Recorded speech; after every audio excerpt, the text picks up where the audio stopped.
She said, "If you don't sign this prenup, the wedding's off." That was the sentence my fiancée, Alyssa Turner, dropped across the kitchen table like it was nothing, like she wasn't asking me to gamble our entire future. I remember staring at her, at the calm way she sipped her coffee while sliding a folder toward me. Inside was a contract written so tightly it might as well have said, "Everything she earns is hers. Everything I earn is also hers. She wants it." I didn't argue. Back then, I thought love meant compromise, even the painful ones, so I signed it. And for a while, things felt normal, almost peaceful, like we had reset something that had been quietly broken between us. I didn't know that signing my name on that line was planting a time bomb that would explode 3 years later. It happened. On a Tuesday afternoon, when my life took a turn nobody could plan for. I was holding a lottery ticket I had bought on a whim, 5 numbers, scratched into fate hands somehow. Unbelievably, I hit the jackpot. $5 million. The kind of number that changes your breathing, your posture, your understanding of what future means. I sat on the edge of my bed, staring at the confirmation email from the state lottery office, my heart pounding like I had swallowed fireworks. I wasn't thinking about yachts or mansions or any of that. I was thinking, how do I even tell Alyssa? When she got home, I showed her gently, almost nervously, like someone revealing a bruise. At first, she froze. Then she smiled, a smile too wide, too rehearsed, too hungry. She hugged me so tight I couldn't tell if she loved me or the number printed on that ticket. But the change came fast. A shift in her eyes. A shift in the way she stood. A shift in the way she said, "This is amazing for us." Us. A word she hadn't used much in years. I reminded her softly about the prenup, the one she insisted on. The one that legally separated our assets. The one I signed without negotiating a single word. She blinked, like she'd forgotten, like it was a detail too small to matter. Then the color drained from her face. She tried to hide it. She failed. That night she paced the living room with her arms folded, her mind spinning faster than her words. She told me we needed to revisit the prenup. She said it was outdated, imbalanced, unfair now that circumstances had changed. She said it like she wasn't the one who built the imbalance in the first place. That was the moment the air between us shifted, slow, quiet, but sharp enough that I felt it in my ribs. For the first time since signing that contract, I wondered if she had ever planned to love me without conditions. I wondered if the person standing in front of me was the same woman I thought I knew, or if this jackpot had peeled back a mask I should have noticed years ago. She kept talking about teamwork, shared goals, building a future together, but her eyes kept drifting toward the envelope holding the ticket, like it was the only real thing in the room. And as I watched her, a question formed. In the back of my mind, one I didn't dare say out loud yet. Did she ever love me, or did she just love what she thought I could become? That night, lying awake beside her, listening to the slow rhythm of her breathing, I realized something unsettling. The prenup I signed to prove my loyalty was now the one thing revealing hers. The morning after our conversation, Alyssa acted like nothing had happened. She made pancakes, hummed to herself, kissed my cheek like she hadn't spent the night trying to rewrite our future. But there was a stiffness in her movements, a calculation. Behind every glance, like she was testing the air between us, measuring how far she could push before I snapped. For days afterward, she tiptoed between sweetness and pressure, switching tones so smoothly I almost believed her kindness was real. Almost I knew her well enough to recognize when she wanted something. And now she wanted my jackpot more than she wanted honesty. Her strategy became obvious. She talked about houses for us, cars we could share, vacations we deserved. Each suggestion woven with the assumption my winnings were automatically joint property. I tried to stay calm, to remind her gently that the prenup made that impossible. Every time I said the word prenup, her jaw tightened like I was insulting her. She kept insisting it wasn't about the money, that she just wanted to feel secure, that I was being distant, paranoid, unfair. The irony was almost poetic. It didn't stop there. She began involving her parents. Her mum started calling more often, offering unsolicited financial advice. Her dad sent me links to homes in suburbs I'd never even heard of, talking about property taxes and neighborhood school ratings like I'd asked for his input. And when I didn't respond enthusiastically, Alyssa told them I was overwhelmed, painting me as the emotional one, while she played the calm, reasonable fiancé, trying to help her unstable partner make responsible decisions. It was manipulative, but subtle enough that if I confronted her, she'd twist it into me misinterpreting or being sensitive. I kept thinking back to the day she demanded that prenup, how stern she was, how adamant that everything she earned would remain hers, untouched and unchallenged. I remembered signing my name and telling myself it didn't matter because we loved each other, because love wasn't about money. But now she was trying to turn the relationship into a negotiation, acting like loyalty could be measured in dollars. One night she came home unusually cheerful, carrying a glossy bag from a luxury boutique. She held up a $9,000 designer purse and asked me what I thought. When I told her it was excessive and irresponsible, she didn't get embarrassed. She got offended. She crossed her arms and, with the coldest tone I had ever heard from her, said, "I just wanted to see if you'd be generous. I wanted to know if you'd share your life with me." It wasn't a test of generosity, it was a test of ownership.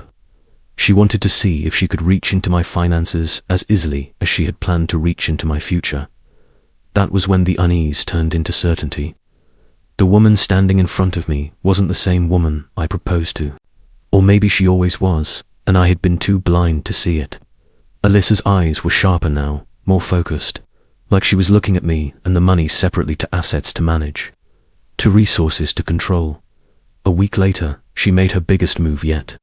She sat on the couch with the second prenup printed and highlighted, asking me to update the old one so everything felt equal. Equal, that word tasted like rust. I asked her if she remembered why she'd pushed for the original prenup. She said she didn't see the point of revisiting the past. I told her the past mattered because she was only trying to change the rules now that she wasn't the one protected. She didn't deny it. She didn't even look ashamed. She just stared at me, dead silent, like she was waiting for me to give in. And in that silence, something inside me cracked. It was small, just a hairline fracture, but I felt it the moment trust shifted into suspicion. The moment love began turning into something else entirely. I still hadn't decided what to do, with the truth forming inside me, but I knew this. Alyssa wasn't fighting for us. She was fighting for a prize she thought she deserved, and I was slowly realizing that maybe the real lottery wasn't the money, it was finding out who she truly was. I didn't plan for things to explode the way they did, but pressure has a way of cracking everything open at once. It happened on a Sunday evening, one of those heavy, quiet nights where even the air feels tense. Alyssa walked into the bedroom holding the revised prenup again, except this time she wasn't pretending. She wasn't sweet, patient, or soft. She looked like someone ready to issue an ultimatum, like she had rehearsed every word in the mirror. She placed the document on the dresser, folded her arms, and said, "If you won't sign this, then maybe we're not compatible. I'm not marrying someone who hides money from me." The accusation stunned me. Hiding. I told her everything the second I found out. She was the one trying to rewrite history. But I didn't raise my voice. I didn't argue. I just asked, calmly, "Would you have changed the prenup if I hadn't won?" She blinked. That was all the answer I needed. For the first time since winning, I felt entirely awake. I saw her clearly not as the woman I wanted her to be, but as the woman she truly was. The silence between us stretched until she broke it by saying something I'll never forget. "You owe me stability. I've supported us for years." Supported. That word stung. Yes, she made more money than I did, but we were supposed to be building a life together, not balancing a ledger. I remembered the nights I cooked when she came home late, the trips I planned, the days I drove her to appointments, the moments I held her when she cried over work stress. None of that counted because none of it had a price tag. I told her I wouldn't sign anything new. She stared at me like I had betrayed her, like I had taken something she'd already mentally claimed. Then she snapped. She accused me of being controlling, selfish, greedy, or the things she had been quietly becoming. Her voice cracked, not from sadness, but from frustration that her plan wasn't working. She stormed out of the apartment and slammed the door hard enough to shake the frame. That should have been the end of it. But it wasn't. The next day, her parents showed up at my place uninvited. They said Alyssa told them I was refusing to support the household, that I was unstable, and that I was jeopardizing her future. They spoke to me like they were scolding a child who broke a vase. Her mother even said, "If you love her, you'll do the right thing." The right thing, apparently, was signing away half my winnings. Her father kept saying marriage was about shared responsibility, and every time he said it, I felt this hollow ache inside me because they kept using words that meant nothing to them, unless money was attached. After they left, the apartment felt quiet in a way that wasn't peaceful. It felt empty, hollow, like the center of my life had already fallen out without me noticing. I sat there for a long time, thinking about everything about the years with Alyssa. The promises, the compromises, the love I thought we had. And the more I replayed it, the more I realized how much of our relationship depended on me bending. I bent when she wanted boundaries. I bent when she demanded stability. I bent when she pushed a prenup in front of me with no discussion. Winning the lottery wasn't the issue. It was simply the first time I hadn't bent. That night, Alyssa finally came home. She didn't look angry. She looked determined, like someone who had made a decision before walking through the door. She sat beside me on the couch and said, "If you can't show commitment, then maybe you're not ready for a marriage with me." Her voice wasn't shaking anymore. She was calm, too calm. The kind of calm that comes after someone chooses themselves over everything else. I didn't argue. I didn't beg. I simply replied, "If commitment means giving up what's mine because you demand it, then you're right, I'm not ready." She stared at me, waiting for me to take it back. I didn't, and for the first time since all of this began, I saw her face fall not out of anger, but out of realization that the control she thought she had was gone. She packed her bag. She said she needed space. She said we'd talk later, but I could hear the truth in her footsteps as she walked away. She wasn't leaving for clarity. She was leaving because she'd already lost. And somehow, even with $5 million sitting in my account, I had never felt more broke than at that moment. Alyssa didn't come back that night, or the night after. I didn't call her. I didn't chase her. I just sat in the quiet apartment, listening to the hum of the refrigerator and the ticking of the wall clock sounds I had never paid attention to before. It's strange how silence can feel loud when you finally stop forcing yourself to ignore the truth. 3 days passed before she finally texted, "We need to talk." She asked me to meet at her parents' house. That alone told me everything about how this conversation would go. When I walked in, the air felt heavy, staged, like everyone had rehearsed their lines. Alyssa sat on the sofa between her parents, her face tight, her eyes glossy not with sadness, but frustration. Her mum opened the conversation for her, saying, "Marriage requires sacrifice, and you're refusing to make any." Her dad added, "Alyssa needs stability.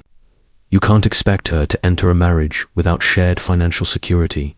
It was almost funny. These were the same people who cheered when their daughter demanded a prenup that protected only her. Now they wanted to lecture me about fairness.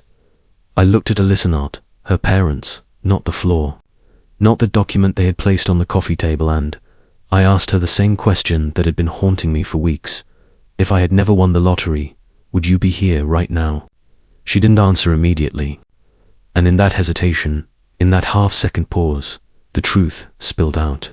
She didn't need to say the words. Her silence was the confession. I told her I wasn't signing anything. Not the revised prenup. Not any new agreements. Not anything created out of fear, greed, or entitlement. The moment I said it, her mother gasped like I had insulted the family. Her father muttered something about irresponsibility. Alyssa just stared at me, her eyes burning with a mixture of anger and disbelief, like she was watching a version of me she never expected to exist when she couldn't manipulate. Then she said it, blunt and cold. If you walk out that door without signing, we're done. Not we should talk. Not let's work on this. Not I love you. Just we're done. I stood up, feeling strangely calm. No shaking hands. No pounding heart. Just a quiet clarity settling into place. Then we're done, I replied. Her face crumbled not from heartbreak, but from losing a prize she thought she had locked down. She tried to speak, maybe to take it back, maybe to soften it, but I didn't stay long enough to find out. I walked out of the house, down the driveway, into the cool evening air. And when the door closed behind me, it felt like the real ending, not loud, not dramatic. Just final dot. The breakup wasn't messy. She moved out within a week. We exchanged a few short messages about returning each other's things. No long conversations. No closure. Just a clean slice through something that had already been dying long before the lottery revealed it. People think winning the jackpot changed me. It didn't. It changed her. Or maybe it just exposed her. The truth is, money didn't ruin our relationship. It simply revealed what was already there, hidden beneath the surface, waiting for the right pressure to break through. Months later, I still think about the moment she handed me that first prenup years ago. The way she insisted it was for the best. The certainty in her voice. Back then, I saw it as responsibility. Now I see it as foreshadowing. I kept the original prenup, not because I needed the legal protection, though it certainly ended up saving me, but because it reminded me of something important. Never let love blind you to the truth of how someone treats you when they have the power. Today, the money is still mine. But the real win wasn't $5 million. The real win was finding out the truth before I built a life with someone who saw me as a paycheck instead of a partner. And that's a jackpot no one can take away.